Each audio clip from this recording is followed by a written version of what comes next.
Histoire de Marseille, c'est le podcast qui parle des petites histoires comme de la grande histoire de Marseille. Bienvenue dans ce voyage à travers le temps, au cœur de Marseille, sur les traces du célèbre cours. Aujourd'hui, le cours est divisé en deux parties, le cours Belzunce et le cours Saint-Louis, chacun avec son identité propre, mais tous deux chargés d'histoire. Imaginez-vous, au XVIIe siècle, Marseille, en pleine expansion, décide de se doter d'une grande avenue, à l'image du cours Mirabeau d'Aix-en-Provence. C'est ainsi qu'en 1670, sous le règne de Louis XIV, naît le Grand Cours. Il faut dire que Louis XIV veut marquer le coup et ordonne la destruction des remparts qui encerclent encore la ville en ce temps-là, empêchant une extension nécessaire. Avant ça, en 1215, nous ne trouvions dans la zone qu'un simple couvent. Ce dernier fut bâti par l'ordre des franciscains entre la rue Tapis-Vert et la rue Vincent-Scotto. Malheureusement, le couvent fut détruit en 1524 sous les ordres de Charles Quint.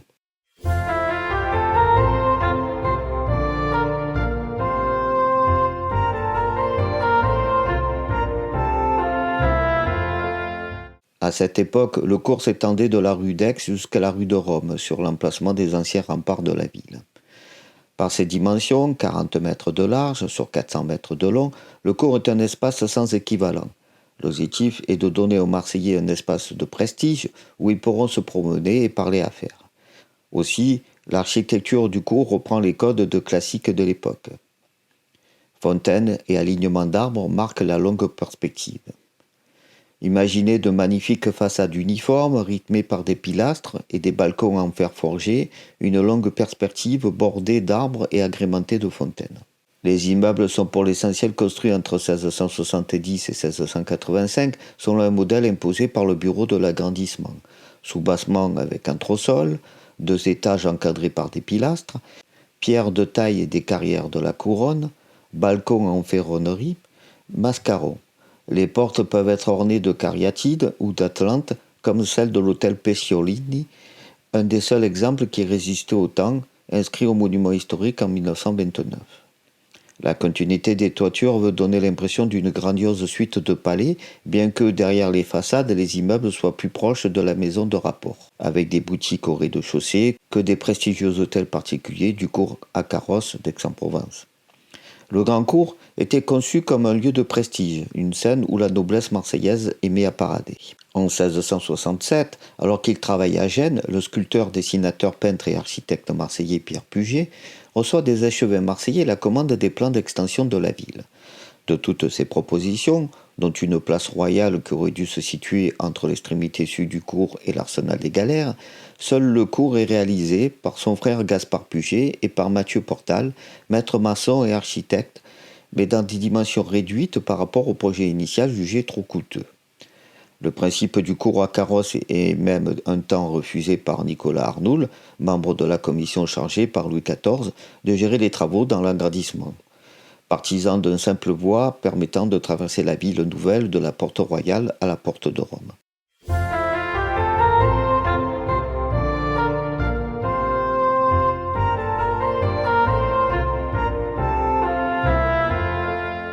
Mais le cours, ce n'est pas seulement un décor fastueux, c'est aussi un lieu de vie divisé en deux parties distinctes. D'un côté, le petit cours, plus populaire, où se tenaient marchés et foires, de l'autre, le grand cours, réservé à l'élite, avec ses cafés élégants et où l'on discutait affaires. La partie qui va de la rue d'Aix à l'actuelle rue du Tapis-Vert est accessible à tous, c'est le petit cours, alors que la seconde partie est réservée aux gens de la noblesse ou de la bourgeoisie, c'est ce qu'on appelle le grand cours. Le quartier Saint-Bourgeoise et on peut à cette époque y admirer de magnifiques hôtels particuliers tout le long de l'avenue, édifiés pour la plupart entre 1670 et 1685. Au fil du temps, le cours a traversé les époques, subissant transformations architecturales et mutations sociales. À la fin du XIXe siècle, il est rebaptisé cours Belzunce, en hommage à François-Xavier de Belzunce de Castelmoron, l'évêque de Marseille qui marqua les esprits lors de la grande peste de 1720. Le cours se nomme d'abord cours Saint-Homme-Bon, la congrégation de Saint-Homme-Bon y étant implantée à l'emplacement de l'actuelle bibliothèque de l'Alcazar, puis simplement le cours ou le grand cours. Au milieu du XIXe siècle, cette dénomination persiste encore, selon Auguste Fabre, historien et alors conseiller municipal marseillais. Le cours de cette ville, qui existait depuis près de 2 siècles, n'avait jamais eu d'autre appellation et personne ne pouvait se tromper. C'était le cours et cela disait tout.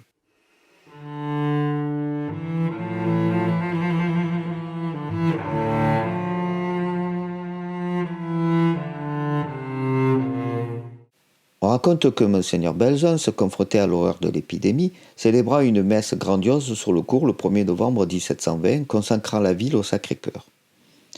Un geste fort, symbole d'espoir dans un monde tragique.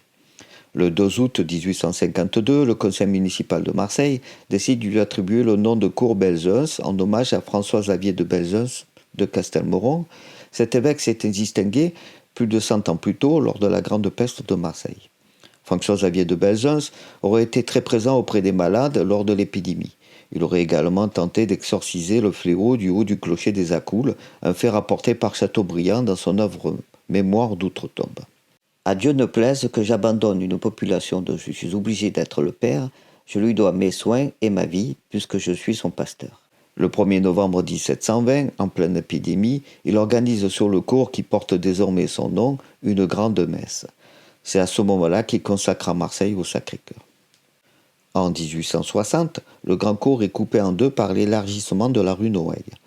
Le cours Belzunce et le cours Saint-Louis naissent de cette séparation. Le cours Saint-Louis, autrefois appelé Petit Cours, doit son nom à Louis d'Anjou, neveu de Saint-Louis, fils de Charles II, roi de Naples et de Marie de Hongrie, dont les reliques ont séjourné à Marseille avant d'être emportées en Espagne lors du sac de la ville en 1423, en même temps que la chaîne du port. Mais cela fera l'affaire de notre épisode.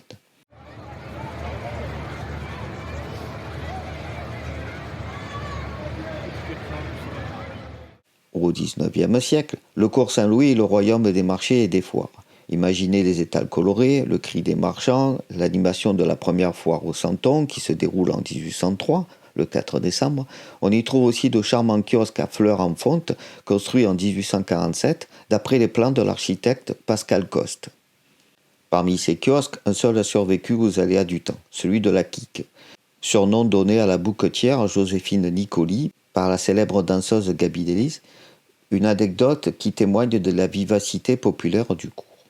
Aujourd'hui, le cours Belzunce et le cours Saint-Louis, malgré les transformations et les épreuves, restent des lieux de passage incontournables.